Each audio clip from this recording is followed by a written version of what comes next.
हुजूर पाक फरमाया कि जन्नत की कीमत ला इलाहा इल्लल्लाह है।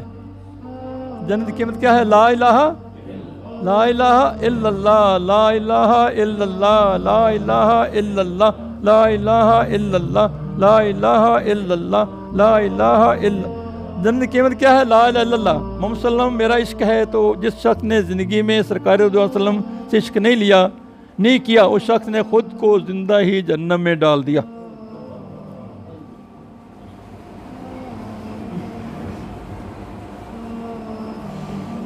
मौलाना रूमी फरमाते हैं, क्या फरमाते हैं?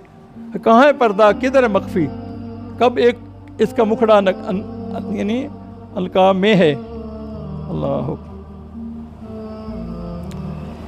कसूर अपनी निगाह का है, वरना वो कब हजाम में है। हमारी निगाह में वो तस्वीर ही नहीं, देखने वाली ताकत ही नहीं। वो तो निगाह में, वो निगाह में ही है, हम में गाफल हैं।